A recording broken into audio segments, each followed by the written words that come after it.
नमस्कार, मैं हूं अंकुर और आप देख रहे हैं सत्य हिंदी का न्यूज बुलेटिन। एक नजर अब तक की सुर्खियों पर। पीएम मोदी ने पश्चिम बंगाल के आरामबाग में शुक्रवार को एक रैली को संबोधित किया। इस रैली में पीएम मोदी ने संदेश खाली का मुद्दा उठाया है। इस बारे में पीएम मोदी ने कहा कि आज बंगाल की स्थिति पूरा देश देख रहा है। माँ, माटी, मानुष के ढोल पीटने वाली टीएमसी ने संदेश खाली की बहनों के साथ जो किया है वो देखकर पूरा देश दुखी है, आक्रोशित है। मैं कह सकता हूँ कि राजा राम मोहन राय की आत्मा जहाँ कहीं भी होगी, इन लोगों के कारनामों को देखकर अत्यंत दुखी हुई होगी, क्योंकि इन लोगों ने संदेश खाली में जो किया, राजा राम मोहन राय की आत्मा आज रोती होगी। पीएम मोदी ने संदेश खाली का जिक्र करते हुए बोला कि कांग्रेस और इंडी गठबंधन के लिए भ्रष्टाचारियों, परिवारवादियों और तुष्टीकरण करने वालों का साथ देना, यही एक काम बचा है। यही उनके लिए सबसे बड़ा काम है। टीएमसी ने बंगाल में अपराध और भ्रष्टाचार का एक नया मॉडल पैदा कर दिया है। पीएम ने आगे कहा कि आज बंगाल की जनता यहां के मुख्यमंत्री दीदी से पूछ रही है कि क्या कुछ लोगों का वोट आपके लिए संदेश खाली की पीड़ित महिलाओं से भी ज्यादा अहम हो गया है। पीएम मोदी ने कहा कि मुझे सबसे ज्यादा हैरानी इंडी गठबंधन के बाकी नेताओं को देखकर होती है। इंडी गठबंधन के बड़े बड़े नेता संदेश खाली पर आंख, कान, मुंह सब बंद करके बैठे हैं। लोकसभा चुनाव को लेकर पीलीभीत से बीजेपी सांसद वरुण गांधी को लेकर तरह तरह के कयास लगाए जा रहे हैं। इन्हीं कयासों के बीच वरुण गांधी का बड़ा बयान सामने आया है, जिसमें उन्होंने प्रदेश की हाई प्रोफाइल सीट अमेठी से आगामी लोकसभा चुनाव 2024 की अटकलों का खंडन किया है। साथ ही कहा कि वो वहां से चुनाव नहीं लड़ेंगे। बता दें, ये सीट दशकों तक नेहरू गांधी परिवार का गढ़ रही है। वरुण गांधी ने यह बात उन रिपोर्टों के जवाब में कही जिसमें कहा गया था कि वो कांग्रेस और समाजवादी पार्टी गठबंधन के बाहरी समर्थन के साथ अमेठी से एक स्वतंत्र उम्मीदवार के रूप में चुनाव लड़ेंगे। हिमाचल प्रदेश के मुख्यमंत्री सुखविंदर सिंह सुक्खू ने कहा है कि जो राजनीति में आकर पिछले दरवाजे से पैसे कमाते हैं, रात को उन्हें नींद नहीं आती है, क्योंकि धन उन्हें सोने नहीं देता है, और जिन लोगों ने धन लेकर क्रॉस वोटिंग की है उन्हें भी नींद नहीं आएगी। सुक्खू ने कहा कि हमें कुर्सी से ज्यादा जनता की सेवा से मोह है। हम यहाँ कुर्सी के लिए नहीं आए हैं, आपकी सेवा के लिए आए हैं। हिमाचल प्रदेश में कांग्रेस की मुश्किलें अभी खत्म नहीं हुई हैं। राज्यसभा चुनाव में अपने 6 विधायकों द्वारा क्रॉस वोटिंग के बाद कांग्रेस पर पैदा हुए संकट को टालने के एक दिन बाद भी कई घटनाक्रम ऐसे घटे हैं जो कांग्रेस के लिए खतरे के संकेत हैं। पार्टी सांसद और राज्य प्रमुख प्रतिभा सिंह बीजेपी की तारीफ कर रही हैं, और उधर बागी 6 विधायकों ने बैठक की है। तो क्या सच में कांग्रेस का संकट खत्म हो गया है? प्रतिभा सिंह ने कहा है कि कांग्रेस की तुलना में भाजपा का सभी निर्वाचन क्षेत्रों में काम बेहतर रहा है। उन्होंने कहा कि कांग्रेस में अभी बहुत कुछ किया जाना बाकी है। एक सांसद के रूप में मैं अपने निर्वाचन क्षेत्र का दौरा करती रहती हूँ और स्थानीय लोगों से बातचीत करने पर और उनकी समस्याओं को हल करने का प्रयास करती हूँ। उनकी प्रतिक्रिया से मुझे समझ में आया कि भाजपा का कामकाज हमसे बेहतर रहा है। हिमाचल प्रदेश में कांग्रेस सरकार के भीतर राजनीतिक संकट अपने उफान पर है। यह सियासी संकट राज्यसभा चुनाव के दौरान शुरू हुआ, लेकिन इस पूरे घटनाक्रम में सरगर्मी उस वक्त और बढ़ गई जब विक्रमादित्य ने मुख्यमंत्री सुखविंदर सिंह सरकार में मंत्री पद से अपना इस्तीफा दे दिया। इसी बीच शुक्रवार को एक बार फिर से प्रतिभा सिंह ने बड़ा बयान दिया। प्रतिभा सिंह से जब मीडिया कर्मियों ने पूछा कि क्या बीजेपी उन्हें मंडी से मैदान में उतारकर विक्रमादित्य सिंह को अपने पाले में लाना चाहती है, इस पर हिमाचल प्रदेश की कांग्रेस अध्यक्ष प्रतिभा सिंह ने कहा, हमने इस बारे में नहीं सोचा है, हम उनके संपर्क में नहीं हैं। भगवान जाने क्या स्थिति होगी, ये आने वाला समय ही बताएगा।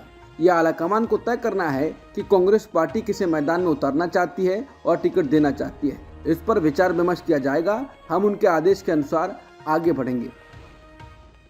हिमाचल प्रदेश में कांग्रेस का संकट कम होने का नाम नहीं ले रहा है। ऐसे में शुक्रवार को प्रतिभा सिंह से पूछा गया कि पर्यवेक्षक बोल रहे हैं कि राज्य में 5 साल कांग्रेस सरकार रहेगी।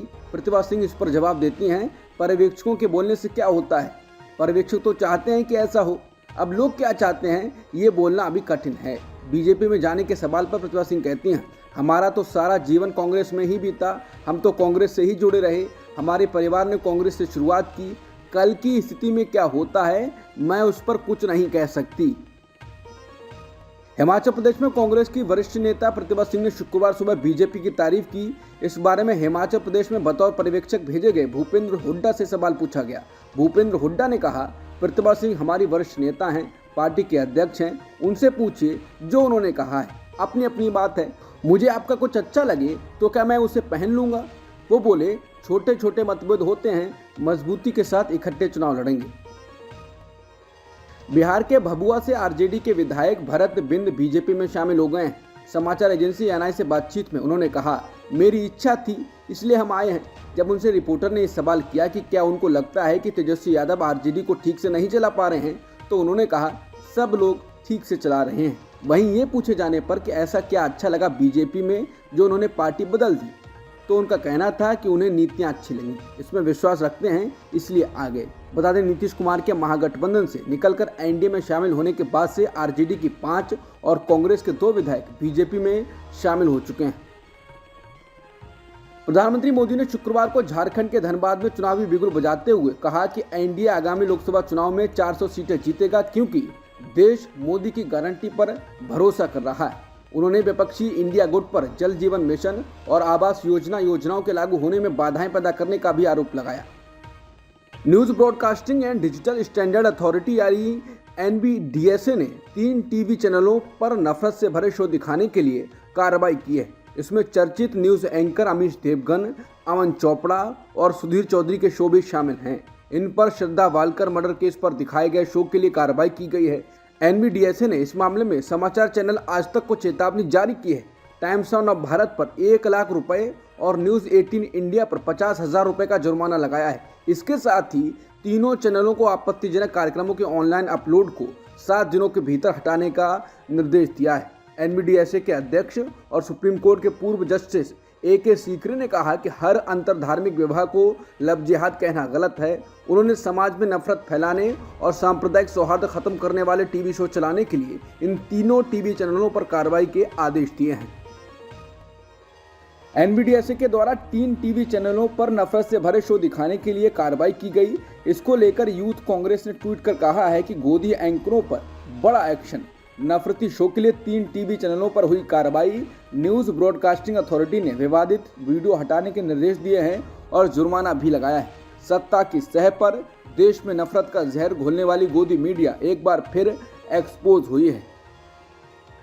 नितिन गडकरी का एक वीडियो काफी चर्चा में है। उसको कांग्रेस के नेता और बाकी लोग भी ट्रेंड करवा रहे हैं। वीडियो में नितिन गडकरी कहते हैं, आपको याद होगा हरियाणा पंजाब में गेहूं चावल रखने के लिए रेलवे प्लेटफॉर्म का इस्तेमाल करना पड़ा।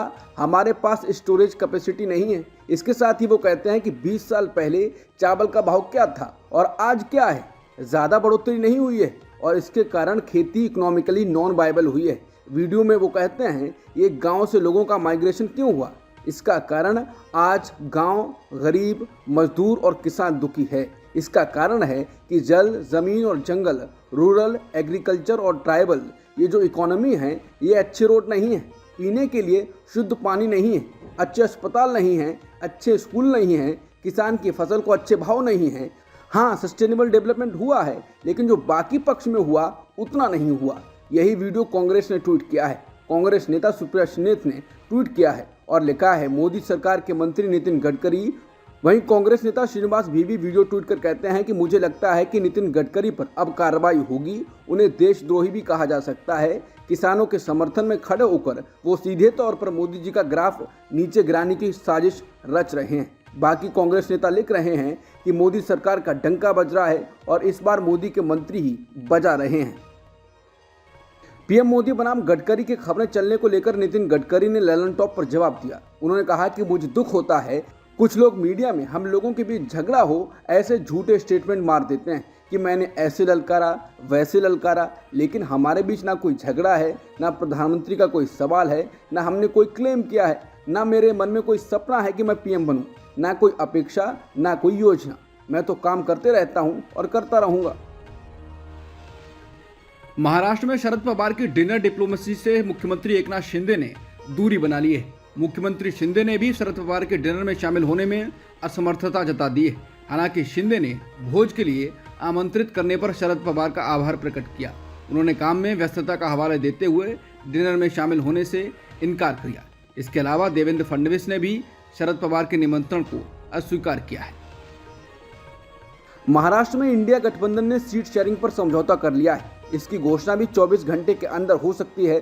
सूत्रों ने कहा कि पूर्व मुख्यमंत्री उद्धव ठाकरे के नेतृत्व वाला शिवसेना गुट 48 लोकसभा सीटों में से 20 पर चुनाव लड़ेगा, तो वहीं कांग्रेस 18 सीटों पर चुनाव लड़ेगी और शरद पवार के नेतृत्व वाली एनसीपी 10 सीटों पर चुनाव लड़ेगी। वंचित बहुजन आघाड़ी ने भी 5 सीटों की मांग की थी। अब उसे शिवसेना यूबीटी के हिस्से से 2 सीटें मिलेंगी और निर्दलीय उम्मीदवार राजू शेट्टी को शरद पवार की एनसीपी समर्थन करेगी। राहुल गांधी ने कहा कि भाजपा और मोदी मीडिया मिलकर कैसे झूठ का कारोबार कर रहे हैं। उत्तर प्रदेश की कानून व्यवस्था उसका सबसे बड़ा उदाहरण है। कहीं पेड़ से लटके नाबालिग बहनों के शव, तो कहीं ईंटों से कुचलकर हत्या की वारदात, कहीं भाजपाइयों द्वारा IIT BHU कैंपस में गैंगरेप का दुस्साहस, तो कहीं न्याय न मिलने पर आत्महत्या को मजबूर महिला जज। ये उस प्रदेश का हाल है जिसकी कानून व्यवस्था का गुणगान करते मोदी मीडिया थकता नहीं है। हाल ही में रामपुर में अंबेडकर स्मारक की मांग पर 10वीं की परीक्षा देकर लौटते दलित छात्र की हत्या यूपी की जर्जर कानून व्यवस्था का सबसे विभत्स उदाहरण है। राहुल ने कहा कि उत्तर प्रदेश कांग्रेस कार्यकर्ता भाजपाई तंत्र और अपराधियों के संगठन के खिलाफ आज हर जिले, हर तहसील में विरोध प्रदर्शन कर न्याय की आवाज बुलंद करेंगे। मोदी मीडिया द्वारा गढ़ी गई झूठी छवि से बाहर निकलकर अब सच्चाई देखने का वक्त है। डबल इंजन सरकार जंगल राज की गारंटी है। दिल्ली के खजूरी खास इलाके में रेड होल माइनर वकील हसन के घर पर बुलडोजर चलाने के बाद अब दिल्ली विकास प्राधिकरण यानी DDA ने उन्हें फ्लैट देने का प्रस्ताव दिया है। बता दें, वकील हसन उन रेड होल माइनर्स में से एक थे जिसने उत्तराखंड के सिलक्यारा टनल में फंसे मजदूरों को बाहर निकाला था। हसन को नरेला में EWS फ्लैट देने की बात कही गई है। समाचार एजेंसी PTI के अधिकारियों ने ये जानकारी दी। हालांकि वकील हसन ने DDA का यह प्रस्ताव ठुकरा दिया है। वकील हसन का कहना है कि वो नया आवास उसी जगह पर चाहते हैं जहां उनका घर था। PTI से बात करते हुए वकील हसन ने मांग की कि उनका घर वहीं बनाया जाना चाहिए जहां उसे ढहाया गया। अगर उनकी मांग नहीं मानी जाएगी तो वो भूख हड़ताल करेंगे। भारत मौसम विज्ञान विभाग ने 1 मार्च को कहा कि भारत में इस साल गर्मी के मौसम की शुरुआत अधिक गर्म होने की संभावना है। तेलंगाना, आंध्र प्रदेश, उत्तरी आंतरिक कर्नाटका और महाराष्ट्र और ओडिशा के कई हिस्सों में सामान्य से अधिक गर्मी वाले दिनों की भविष्यवाणी की गई है। देश के मैन्युफैक्चरिंग सेक्टर की रफ्तार और बढ़ी है। इस वित्त वर्ष का यह आखिरी महीना चल रहा है। प्रोडक्शन और नए ऑर्डर्स के दम पर फरवरी में भारत का मैन्युफैक्चरिंग PMI बढ़ा है। PMI फरवरी में 56.5 से बढ़कर 56.9 हो गया है। दिल्ली के जवाहरलाल नेहरू यूनिवर्सिटी यानी JNU का एक वीडियो सामने आया है जिसमें छात्रों के 2 गुटों के बीच मारपीट हो रही है। वीडियो में एक शख्स छात्रों को डंडे से पीटता दिखाई दे रहा है तो दूसरे में एक शख्स छात्रों पर साइकिल फेंकता नजर आ रहा है। वीडियो में लोगों के चिल्लाने की आवाज़ें भी आ रही हैं। कहा जा रहा है कि यह हिंसक झड़प अखिल भारतीय विद्यार्थी परिषद और लेफ्ट के छात्रों के बीच बीती रात हुई। छात्र नेता इस वीडियो को गुरुवार रात का बता रहे हैं।